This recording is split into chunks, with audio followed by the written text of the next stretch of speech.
Hello guys, welcome to our channel for your knowledge.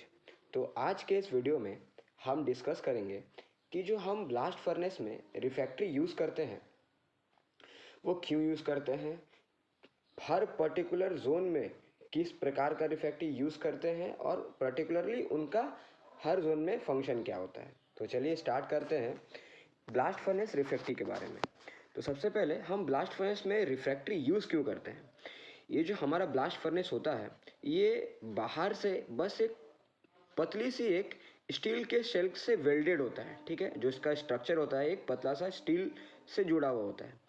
तो अगर हम इस पतले से स्टील में एक इतना हाई टेम्परेचर का फंक्शन यूज़ करेंगे तो ये सब्सटेंड नहीं कर पाएगा। तो जिस वजह से हम एक ऐसा मटेरियल का यूज़ करते हैं जो एक बहुत ही हाई टेम्परेचर, जैसा कि हम जानते हैं ब्लास्ट फर्नेस में बहुत ही ज़्यादा हाई टेम्परेचर रहता है, करीब 1600 से 1700 डिग्री सेल्सियस। तो इस टेम्परेचर को जो सब्सटेंड कर सके, रेजिस्ट कर सके, वैसा मटेरियल का यूज़ करेंगे जिसे हम रिफ्रैक्ट्री कहते हैं। तो रिफ्रैक्ट्री वैसा मटेरियल होता है जो वो बहुत ही high temperature, very high temperature को वो सब्सटेंड कर सकता है, ठीक है। तो ब्लास्ट फर्नेस होता कहाँ पर है। तो ब्लास्ट फर्नेस जो हमारा सबसे बाहरी आउटर मोस्ट सेल है, जो स्टील सेल होता है, और जो हमारा वर्किंग वॉल्यूम है उसके बीच में एक बहुत ही मोटा सा एक परत होता है। जैसा कि आप इस वीडियो में देख पा रहे होंगे, ये जो मैंने ईंटें की जैसा कुछ स्ट्रक्चर लगाया है ये सब रिफ्रैक्ट्री है। ये through out the blast furnace का स्ट्रक्चर में होता है, ठीक है। तो ये क्या करता है, जो बाहर का जो शेल है उसको प्रोटेक्ट करता है, बहुत ही हाई टेम्परेचर को रजिस्ट करता है, ठीक है।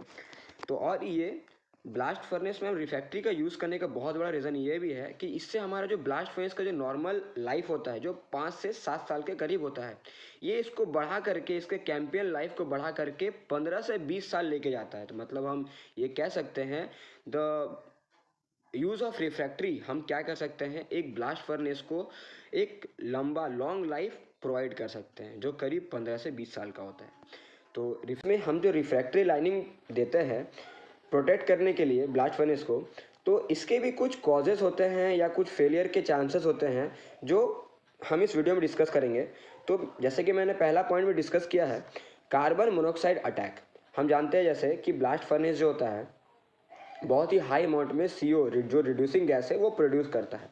तो ये जो reducing gas CO carbon monoxide है, ये क्या करता है, हमारे ब्लास्ट फर्नेस का लाइफ को कम करता है, रिफ्रैक्ट्री जो है उसको वेयर करता है, ठीक है। सेकेंड पॉइंट है एक्शन ऑफ अल्कलाइज एंड वेपर। जो हमारा आयरन ओर होता है इसमें बहुत सारे अल्कलाइज मटेरियल होते हैं और कुछ वेपर्स भी रिलीज होते हैं जब हम इसका प्रोसेस को चालू करते हैं बहुत हाई टेम्परेचर में।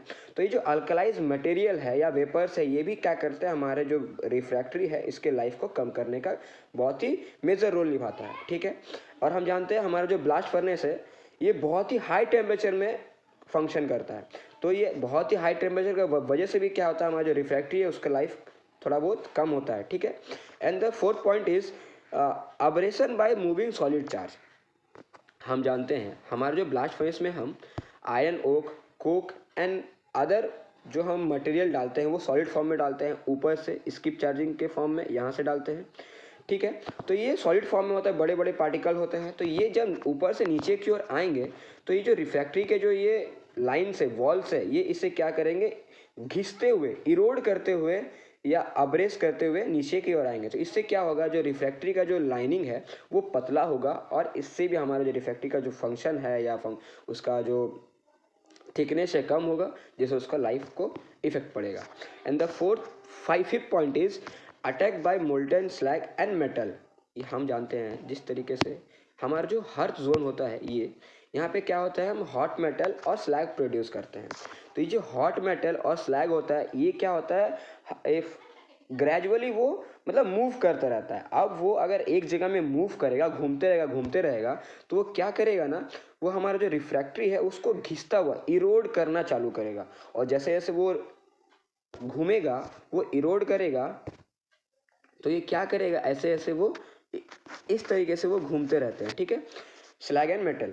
तो ये क्या होता है ना, जैसे जैसे वो इरोड करेगा, घूमते रहेगा, फंक्शन उसका ये होगा, तो वो रिफ्रैक्ट्री को क्या करेगा ना, रिफ्रैक्ट्री को वो हमारा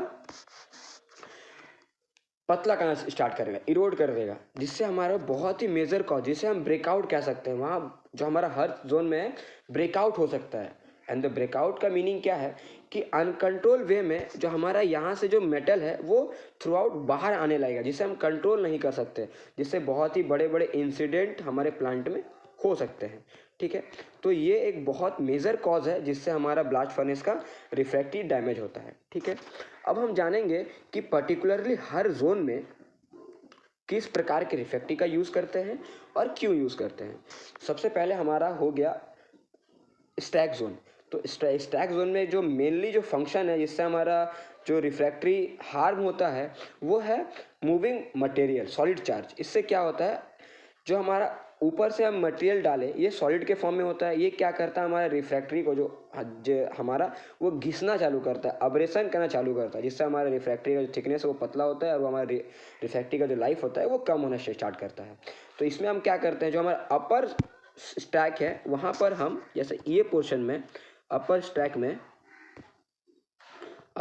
में ये वाले पोर्शन में हम क्या करते हैं, हम 40 to 45% एलुमिना ब्रिक्स का यूज़ करते हैं। ठीक है, बिकॉज यहाँ हमारा उतना ज़्यादा हाई टेम्परेचर नहीं रहता है, तो एक नॉर्मल सा एलुमिना ब्रिक्स भी हमारा वो काम कर देता है। ओके, एंड जैसे जैसे हम इस नीचे वाले पोर्शन में आते हैं, ये वाले पोर्शन में आते हैं जिसे हम लोअर स्टैक कह रहे हैं, ये नीचे वाले पोर्शन में क्या होता है, धीरे धीरे हमारा टेम्परेचर एंड CO का अटैक बढ़ने लगता है, जिस वजह से हम क्या करते हैं 60 to 65%, जिसे हम हाई ड्यूटी एलुमिना ब्रिक्स कह रहे हैं, इसका यूज़ करते हैं। ठीक है, बिकॉज ये थोड़ा हाई टेम्परेचर को भी सस्टेन कर सकता है। इसके बाद हम आते हैं हमारा आर्मर प्लेट। आर्मर प्लेट क्या होता है, आर्मर प्लेट हमारा मैं दिखाता हूँ, ये जो दो मेटालिक दो ब्लैक डॉटेड दिख रहे हैं आपको, ये क्या है ना, ये आर्मर प्लेट है। ये एक मेटल का एक प्लेट होता है जिसका बहुत जो मेन फंक्शन है कि जो सॉलिड पार्टिकल आता है उसका अब्रेशन थ्रोट, जो हमारा ब्लास्ट फर्नेस का गला है, ये ब्लास्ट फर्नेस का गला है, थ्रोट है, इसमें लगा होता है और ये उसी अब्रेशन को बहुत ही अच्छे तरीके से इसको वो कंट्रोल करता है, अब्रेशन होने नहीं देता है। ठीक है, ओके, अब हम आर्मर प्लेट एंड स्टेक के नीचे आते हैं जिसे हम बेली एंड बॉस जोन कहते हैं। इस जोन में क्या होता है, हमारा मेनली जो फंक्शन है जिससे वो जो हमारा रिफ्रैक्टिव वो डैमेज होता है वो बहुत ही हाई टेम्परेचर होता है, क्योंकि इसी जोन में क्या होता है, हमारा वो हॉट ब्लास्ट गैस हम वहाँ पे जलाते हैं, वहाँ कोक जलता है, जिससे क्या होता है हमारा बहुत ही high temperature and vapours produce होता है और अल्कलाइज मटेरियल इसी जोन में रिलीज होता है। ठीक है, और कुछ जो हमारा स्लैग होता है इसी जोन में बनना स्टार्ट होता है। तो ये क्या करता है, इसी जोन के लिए हम ज़्यादा सुपर ड्यूटी एलुमिना का यूज़ करते हैं, जिसमें हमारा एलुमिना परसेंटेज 80 to 85% होता है, बिकॉज यहाँ हमको ज़्यादा से ज़्यादा टेम्परेचर को रजिस्ट करना है।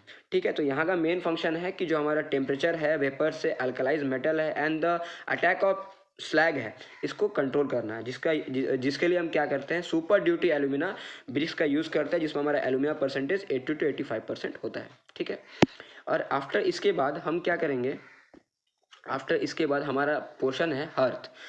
हम जानते हैं हमारा जो हर्थ होता है, हमारा हर्थ में ही मेनली जो स्लैग एंड मेटल, जैसे हम हॉट मेटल कह रहे हैं, प्रोड्यूस होता है। ठीक है, तो ये क्या करता है थ्रू आउट, जैसा मैंने पहले बताया, ये आफ्टर प्रोड्यूसिंग, ठीक है, ये क्या करता है ना, ये पूरी रोटेट करते रहता है। ठीक है, इस जोन में ये रोटेट करते रहता है आफ्टर प्रोड्यूसिंग, ऐसे ऐसे घूमते रहेगा। तो क्या होगा ना, ये हमारा जो ब्रिक है उसको इरोड करना चालू करेगा। ये हो गया, और इसका कुछ और भी बहुत इंपॉर्टेंट है। अगर हम यहाँ एलुमिना ब्रिक्स का यूज़ करें जनरली, जैसे हम स्टैक एंड बेली पोर्शन में करते हैं, अगर हम हर्थ में भी एलुमिना ब्रिक्स का यूज़ करें तो क्या होगा, एलुमिना ब्रिक्स में क्या होता है ना, ऑक्सीडेशन का कुछ प्रॉपर्टी होता है, जिसमें क्या होता है बाई गैसेस के हेल्प से वो क्या होगा, हमारा जो आयरन है उसको ऑक्सीडाइज कर देगा। तो तो वो ऑक्सीडाइज जब होगा तो FeO प्रोड्यूस होगा, एंड FeO क्या करेगा, जो एल्यूमिना ब्रिक्स है उसको पेनिट्रेट कर देगा, ठीक है, उसको वो बहुत ही स्पीडली उसका मेल्टिंग पॉइंट को, जो एल्यूमिना ब्रिक्स का जो मेल्टिंग पॉइंट होता है उसको बहुत ही ग्रेजुअली डिक्रीज करेगा।